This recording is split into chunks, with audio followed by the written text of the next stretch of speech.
What's going on YouTube? I'm D-Rec and you're watching Argo, where I bring you some of the latest Cardfight content, news, and updates. In today's video, I'm going to be going over the Cardfight Vanguard 0 app and its showcasing back earlier this week at the Tokyo Game Show and its trailer that came out about a day later. So if you guys have seen it already, you'll know what to kind of expect. More of this video will be about what the game itself means for the future of Cardfight, not only as a TCG but now as a app-based platform, and what it means for growth in the different communities nationwide, as well as in international communities in Europe, as well as in Asia. So going over the information, a lot of this information comes from Cardfight Coalition, which is a strictly Cardfight related blog online. They only do information related to this game.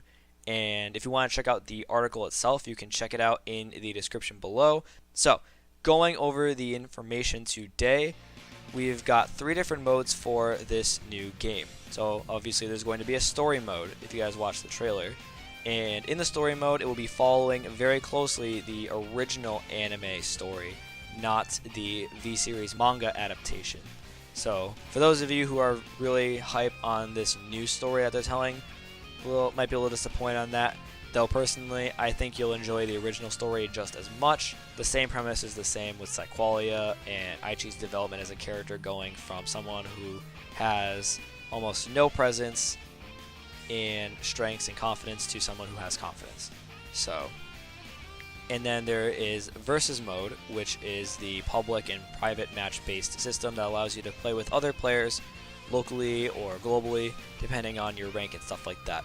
And there will be ranked matches that you can earn points in, as well as casual matches and private matches where you can set them up with just your friends. And then the last mode is My Room. So if you guys care about a social space, this is what it is. And as you go about progressing through the game, you can earn and buy within game currency accessories that will allow you to customize your own room.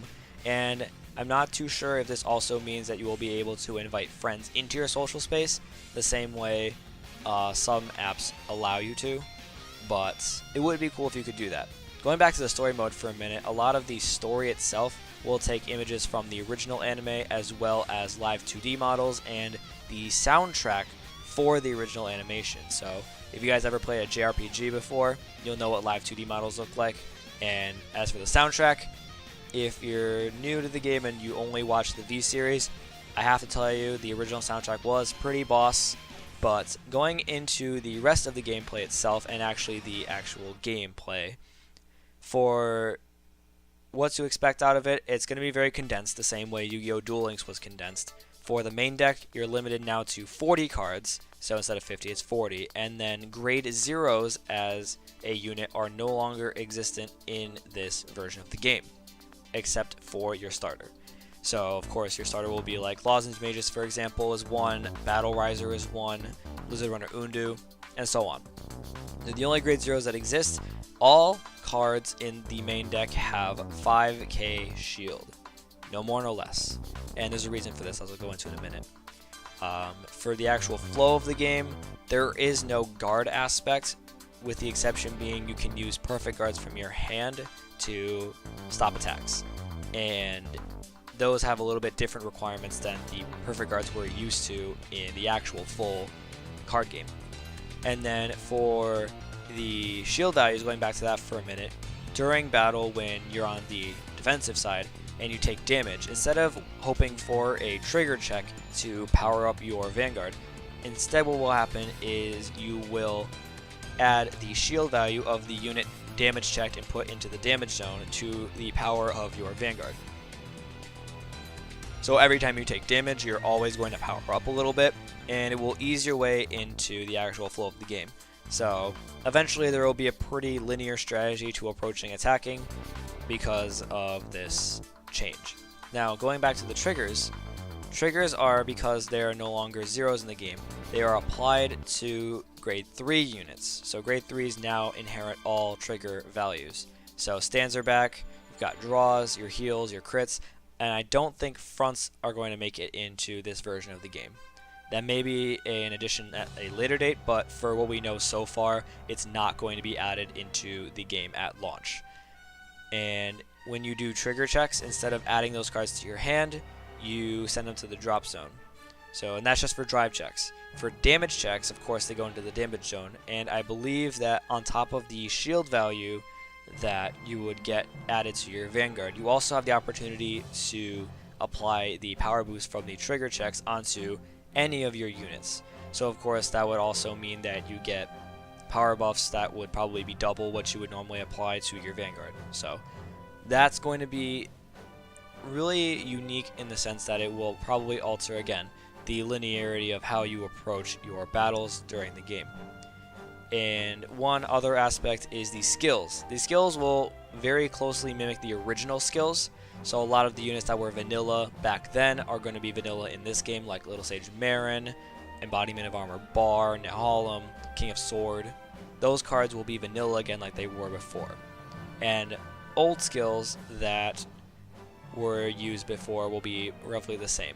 So for example, if you played back then and you used Lozenge Magus as a heal in your deck, if you use it as a booster back then, it would get +3, and at the end of that turn you would recycle it back to your deck.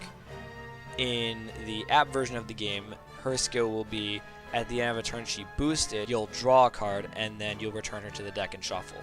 So a little bit different, but roughly the same from what her original skill used to do. So just expect that going forward with the release of the game. And then the last big change is the change to Intercept. So as we know, what we know of Intercept now is if you were to intercept with a unit on your field, you would just move it from the front row rearguard circle to the guardian circle and add that shield value. In this case, Intercept mimics what Taunt does in Hearthstone. And for those who don't play Hearthstone, Taunt says your opponent must attack this unit with their creatures and remove it from the field before they are able to attack other creatures on the field as well as the opposing player. So in this case, if a player has a grade 2 unit on the field, they must attack that unit before attacking the Vanguard, which also changes the linearity of approaching attacks because, again, you're playing 13 of all units save grade 0s, so you're going to have a good chunk of grade 2s to work with in the game. That being said, it's definitely a good change up for pacing the game.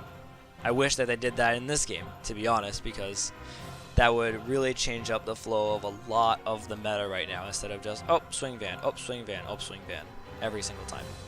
So that is it for information related to the changes made in the app version of the game. And again, if you want to check out the article from Cardfight Coalition, it's in the description below. I will be doing a video in the near future for card reveals and promos and stuff like that, because there's a lot that has come out in the past few days that I think is really exciting. And I know I missed the reveal of Exculpate the Blaster. That was a really cool card. It's definitely better than the Vel, but it could have been better. Though I do think that the re-ride during battle phase is really awesome. And especially with Blaster Blade, because it gets an inherent crit during your turn as long as you have 4 or more rear guards, which you will, because it's Royals. But aside from that, there's a bunch of other stuff that we got to go over, and I will go over it in the next few days or so. That is it for me today, and I will see you guys in the next one. Peace out.